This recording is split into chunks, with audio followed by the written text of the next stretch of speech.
अपने तीसरे साथी के बारे में शराफत से बता दो, वरना तुम दोनों को छिलनी करने के बाद हम तुम्हारे साथी की तलाश में निकलेंगे। मैं 3 तक गिनूंगा, अगर तुमने अपनी जबान ना खोली तो समझ लो हमारी गंज के दहाने खुल जाएंगे।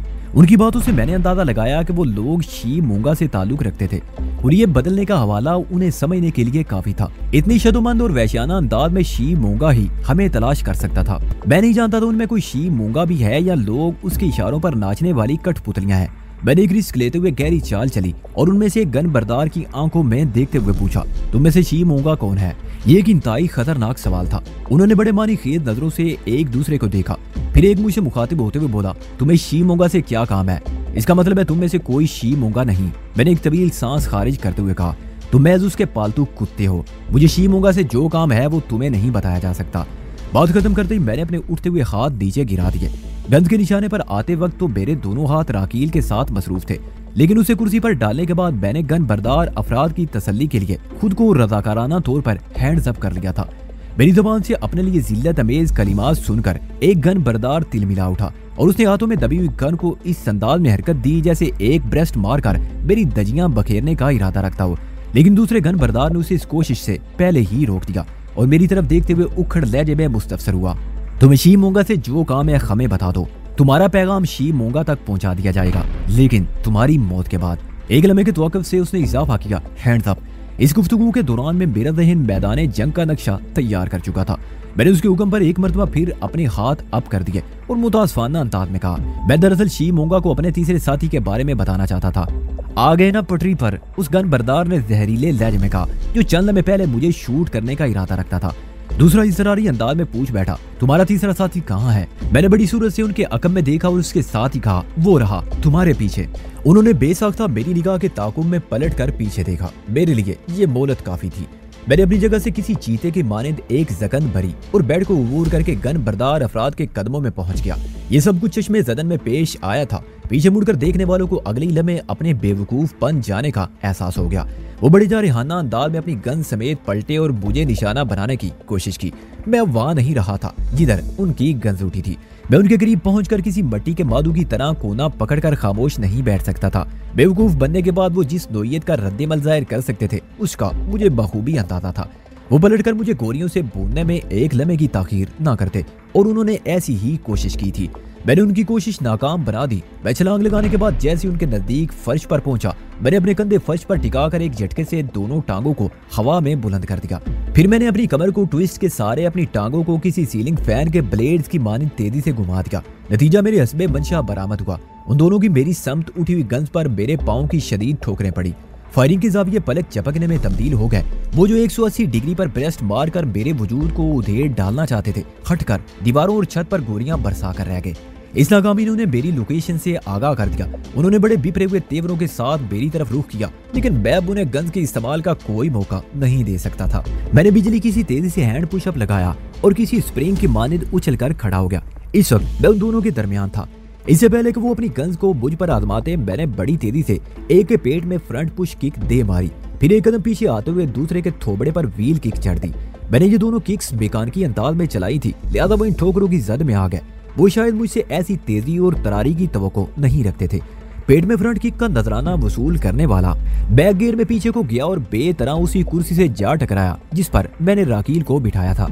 कुर्सी उस शख्स के धक्के से उलट गई और वो राकील के साथ गलत मलत होकर रह गया। इस टकराव के नतीजे में राकील के हल्क से एक वहशतनाक चीख खारिज हुई और वो कुर्सी में से निकलकर काफी दूर जा गिरी। मैंने तशवीश भरी नजर से राकील को देखा और ये देखकर मुझे कदरे इत्मीनान हो गया कि मुझसे तवादे करवाने वाला अब लम लेट हो गया था। कुर्सी की समझ जाते हुए गन उसके हाथ से निकलकर कहीं इधर उधर हो गई थी। मैं अपने मध्य मुकाबिल की जानिब मुतवज्जो हो गया। मुझसे थोबड़ा सिंकवाने वाला बड़ा बरहम था। उसने सर को 2-3 झटके देकर खुद को संभाला और गन सीधी करते हुए बड़े जारहाना अंदाज में मुझ पर हमलावर हुआ। यह हमला फायरिंग पर मुश्तमिल था। मैंने ट्रैगर दबने से पेशतर खाई जंप की और उसके ऊपर से होते हुए अकब में पहुंच गया। वो झुंझलाकर पीछे मुड़ा और मैंने उसकी झुंझलाहट में तींगे लगा दिए। मेरी एक बर्क रफ्तार हाफ किक उसकी गर्दन पर लगी। हाफ किक में फुल किक से दुगना ताकत होती है। गन उसके हाथ से इस तरह फजा में उछली जैसे किसी बदनसीब के हाथ से वक्त निकल जाता है। उसके दोनों हाथ दहाई देने वाले अंदाज में बुलंद हुए तो मैंने उसी में बैठते हुए एक बैक स्वीप चला दी। उसके कदम उखड़ गए और वो मुंह के बल नीचे आ रहा। वो जैसे ही जमीन पर पहुंचा, मैंने उसकी पुश्त पर एक झटके से फ्रंट चिरक किक रसीद कर दी। वो अपनी तशरीफ पर तस्दीकी मोहर सब्त करवाने के बाद हरकत में आया और हरकत में बरकत है के उसूल को पूरा करते हुए बेड के वजनी पाए से जा टकराया। मैंने अब तक उसकी जो दुर्गत बनाई थी, ये उसमें एक शानदार बरकी इजाफा था। उसके हल्क से एक दर्दनाक चीख बरामद हुई और वो दोनों हाथों से अपना चेहरा थाम कर फर्श पर लोटपोट होने लगा। मैंने उसी लोटपोट हालत में उसे एक फुटबॉल किक दे मारी और दूर लुढ़का दिया। वो बेतरतीब रोल करते हुए अपने साथी के करीब पहुंच गया। उसी लम्हे मुझे राकील के हाथ में गन दिखाई दी तो एक तसल्ली बख्श सांस मेरे सीने से खारिज हो गई। उसने मुझसे पिटने वाले मुसल्ला शख्स के हाथ से निकलने वाली गन पर कब्जा जमा लिया था और अपने करीब पड़े हुए शख्स को निशाने पर रखे खड़ी थी। इस मौके पर राकील ने खासी हाजिर दिमागी का सबूत दिया था। मैंने आगे बढ़कर जमीन पर पड़े हुए शख्स को कॉलर से पकड़कर सीधा किया।